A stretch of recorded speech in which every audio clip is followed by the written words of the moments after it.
another time. God has allowed us to come and to be here. We're glad to be alive. So many people didn't make it, but thank God we did. We do honor our presiding bishop, Bishop Freeman Morrison, and the entire bishop staff and all the members and pastors of the Holy Bible Church of God.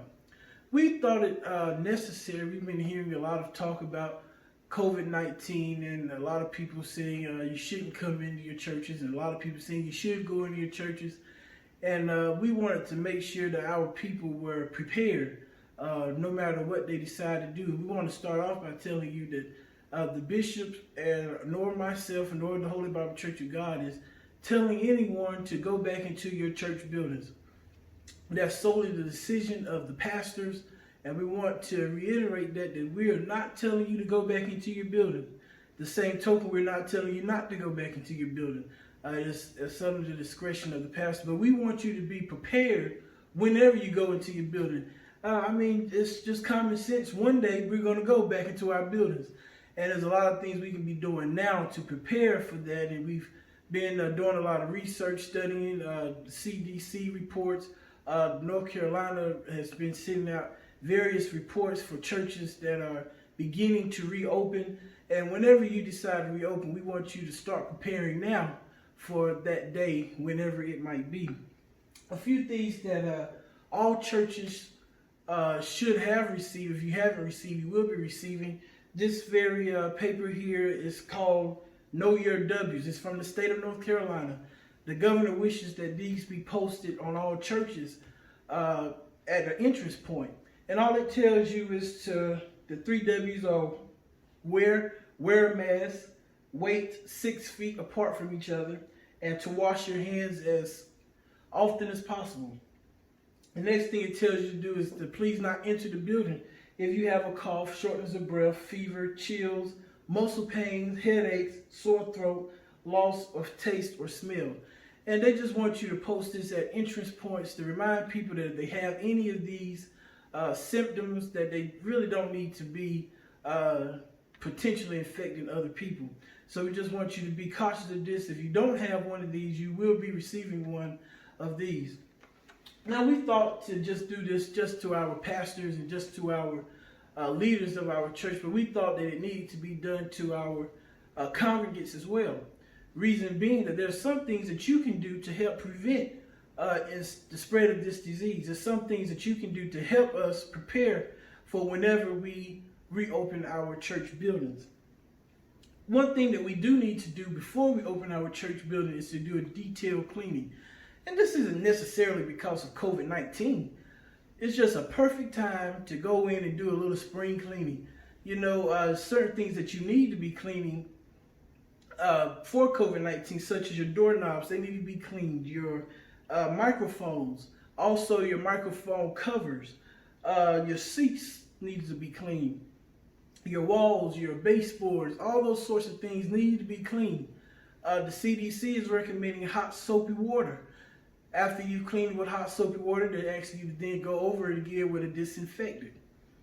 These are just simple things that, you know, some of us have spider webs that's been in the corners of our windows and stuff for a long time. Now is a perfect time to go in and just do a great big mass spring clean, to clean those buildings up, give the people the impression that, hey, this place is ready for us to come in and worship. We want to give it a nice fresh building when we come back into them.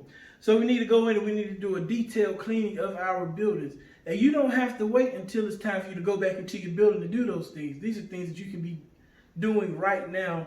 You can call in a few members and say, hey, we're going to do a cleanup. Let's get those things done right now. So whenever you decide to go in your church, you won't have a whole lot to do. Also, after each service, you need to go back and disinfect all things such as microphones, microphone covers, doorknobs, and any high-touch areas. Anything that people constantly touch, you need to go back and disinfect, clean those things over again after each service that you have. We're just going to be honest with you. Worship styles, worship services are going to have to change some. We're not going to be able to do things the way that we used to do, the way that we're used to doing them. Not that they were wrong, but we're going to have to comply with the times. Some things that might want to consider stopping in your churches is water fountains. You might want to, the water fountains that we take our heads down and we suck the water out. You might want to consider that being stopped for the time being. You want to keep your buildings at a decent temperature. You don't want to be passing fans out. You don't want people. We're trying to stop people from having to touch things as much as we possibly can. So you don't want to have to pass out fans because it's so hot in your building. We know we have a lot of elderly people that there's no stopping them. When the church doors open, they're going to come in. They don't like a lot of air, but you're going to want to keep your church at a decent temperature so that people won't be reaching for fans, calling the ushers to bring them fans every few minutes.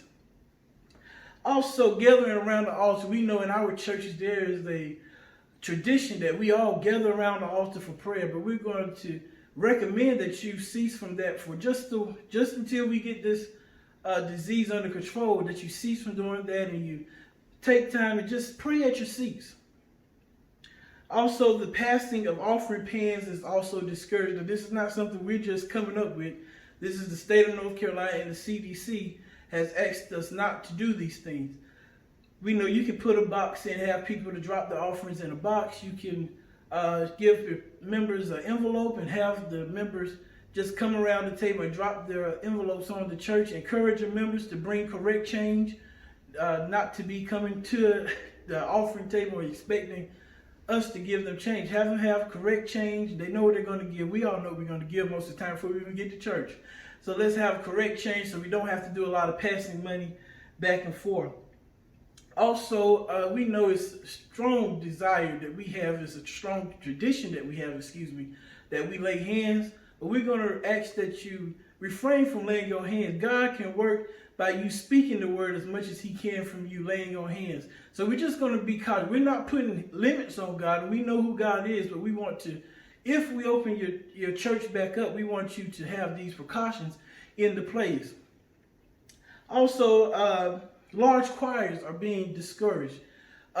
Really look at the size of your church, the size of your choir stand, and if you can't get a choir on the choir stand and safely separate them 6 feet apart, we're going to ask you just get a few singers out and have those few singers sing, or however you may desire to do it. But we're going to ask that you try to discourage large choirs at this time.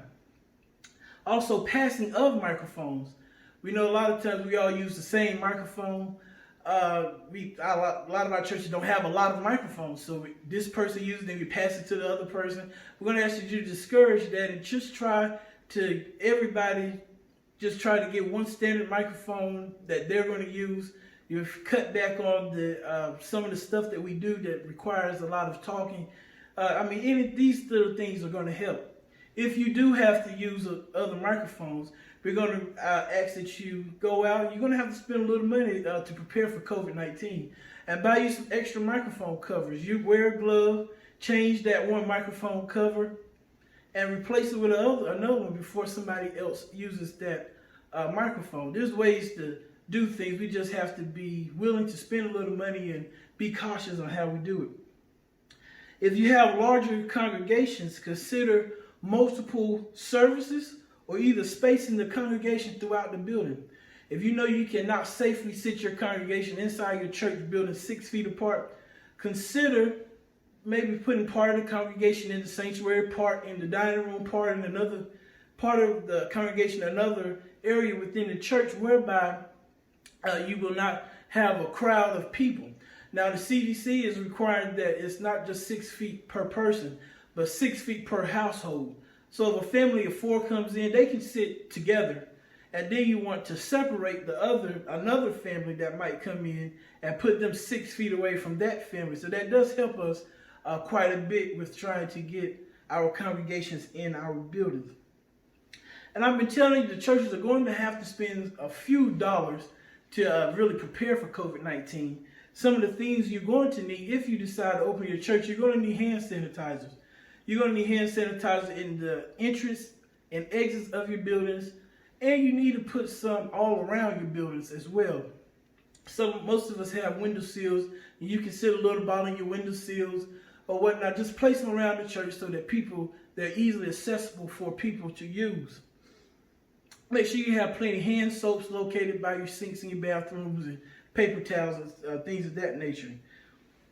You might want to consider, as I already stated, buying more microphone covers. And also you're going to want to get you some masks to go inside the church. We know everybody by now should have a mask, but you're going to have those people that's going to come in and they're just not going to be thinking about a mask. But it would be so nice if you could go.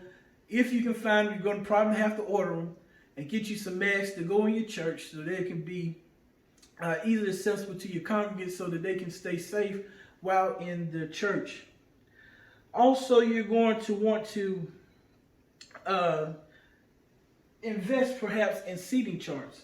I have some here, and what they are, we just have little signs here that say do not sit here, and other signs that say sit here. They help assist the ushers with sitting the people. They also let the people know where, just to be honest, people are used to coming to church and getting whatever seat they want. So this is kind of a visible reminder to people to let them know where they can and where they cannot sit. And we're just, at our church, we're going to place these every other pew. One pew you're going to be able to sit on, and one pew you're not going to be able to sit on. And this is just a good reminder. It helps everybody kind of stay on the same page. Pastors, specifically to you, you need to sit down with your people. Get your staff together, sit down with them, and find and make a plan of how you're going to re-enter your church safely. And you need to make a plan that's not so complex that it cannot be easily modified. One thing we know about this disease is that it changes from day to day, it seems like. So whatever plans you put into play, they need to be plans that are easily modified, that are easily changed, plans that you can easily go back to and better them when the time does emerge. This COVID-19 is a very, very serious disease. And like we keep saying, we're not going to make the decision for you as to go into your buildings or not. But when you go in, we want our congregations to feel that they're safe. That's the key to it all, feeling that you're safe. So we want you, when they come in, we want them to see that you as the leaders have taken these things very seriously. Also, we're going to ask that all churches get phone numbers of everybody that comes into their building. Now, this may seem like, I got to give a phone number to go into a church. But in the, God forbid, the case that you open up your church and COVID-19 is coming to your church, it would be easy for you to go down your phone list and call everybody in that church to let them know they have potentially been exposed, so that therefore, before they can expose hundreds of other people, you've already made that contact with them. So it's just simple things. There's nothing hard that we need to do, just simple things. We need our congregants to be willing to come in our help. Pastors can't do this alone. Pastors can't have all these great, brilliant ideas alone. That's why we decided we needed to bring this limited information that we have to our congregations. We want our congregants, our people, our members to come in, be active, be proactive, and help the pastors out. Give them some ideas, things that you go in and you see can be done or can't be done. Go and give them this information. They'll be happy to receive it. I can speak for the pastors in our organization. I'm sure pastors outside of our organization, they've been scrambling their brains trying to think of what they could do.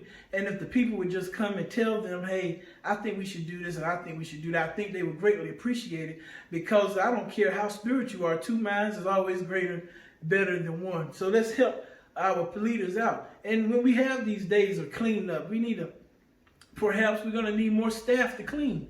You can't expect 1 or 2 people to come in and sanitize the church after every service we have. So we're going to need more volunteers. We want you to get in your church and be active in this part of service, because this is service. And God promised us that he would bless us all if we would serve. So this is a part of service. So we need you to come in, be active, show us and tell us the ideas that you have concerning this.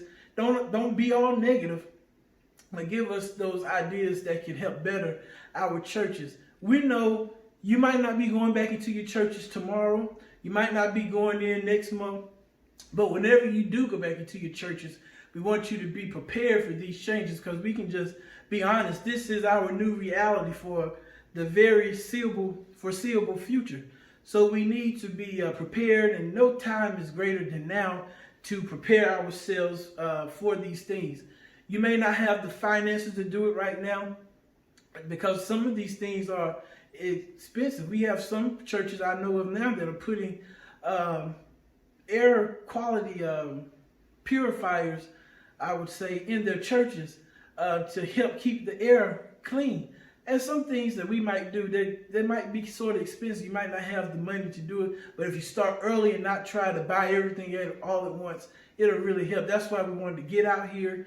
We know a lot of you look forward to having Bible study, but we felt that this was very important, since here in the state of North Carolina, the courts have told us and given us the option to go back into our buildings with basically no restrictions. So we wanted you to know that if you do decide to do that, that there are some things that we can do to make life a little better and a little easier for us. We, above everything, we want you to be saved, but we also want you to be safe. We want you to live as long as you can live, as long as God allows you to live, and want you to live a healthy and happy life. So therefore, we want you to come to church, and we want to feed your spiritual man, and we don't want to feed your spiritual man while your physical man we're killing. So we want to keep everybody as safe as possible. We want you to be happy, healthy, and holy.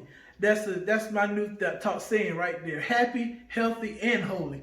So that's why we want you to take these precautions, and also make sure you're paying attention to your local governments, to your county governments, your county officials, your mayors, your city managers, your governors, because these are the people that really know what's going on in your community.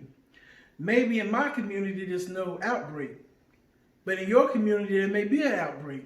Or it could be either or. It could be the other way around. So we want you to make sure that you are paying attention to what's going on in your community. Different things are happening in different communities, and we're seeing how this disease is affecting different communities very differently. You're seeing outbreaks over here, and over here you're seeing numbers going down. And then across the street, you're seeing numbers going way up. So we just want you to be safe, and we want you to know what's going on in your community, because that's the only way that we're going to be able to keep our churches safely running. We know that this has been a burden on many of you, and that you can't wait to get back into your churches. But also consider that the elderly, we know that you're going to run and you're going to be the first ones in the church. But we want you to take special precautions. And one thing that they're asking, and I think it should be a requirement right now, is that everyone, when they come into the church, wear a mask. You know, we had our first experience wearing masks for a few hours. I've never worn a mask for more than about 20 minutes probably. But for a few hours, we had a service and we had to wear masks. And it really wasn't that bad. Just keep it on. Just think, what's the difference between, I'd rather wear a mask than to be in a box. So let's just wear our masks when we come together, wear our masks, keep them on the entire service. If it gets too hot, go outside and take your breath, and then come back in and enjoy the Lord. But it's just the new norm. We're going to have to do those things. You have to wear them. I was at the store earlier today, and there was a big old sign there, mask required. So we want you to, the house of God is no different. The mask is going to be required when you come to worship, because there's going to be a lot of things, like I said earlier, that's just going to have to change. There's going to be a lot of things that's just not going to be the same. But we're God's people. We've learned how to propel ourselves past these things, and we can, we're flexible. We know how to worship in different styles. A lot of things are just going to be different, but we are people of God, and God has given us the ability to be able to find Him in any situation, any circumstance. And we know that you're going to eventually go back into your buildings, but we want you to be safe. We want you to be the people that God has called us to be. We don't want to be disobedient. We want to be obedient to our leaders and also to our governments. God has called us for such a time as this, and we're praying that this time the church can stand up and be the church. And we're doing all these things. If you have any questions, if you have any comments. You might have some things you want to tell me that we can get the word out to our pastors, some ideas and suggestions of things we can do. Most of you at the Holy Bible Church of God members know how to get in contact with me. If you don't, you can just message me through the Holy Bible Church of God Facebook page, and let's talk. If you have questions, just message me. I might not have the answer, but I certainly know where to get the answer. So we want you to just take time and look at this, share this video with others, leaders, and so they'll know. And like I said, they might have some information that is beneficial to us, and we want to know it. Anything that can help us and that's not going to hurt us, we want to know it. So we want you to be blessed, and we want you to remember that God is love. As Pastor Willie Bell Jackson would say, God ain't nothing but a whole lot of love. Be blessed.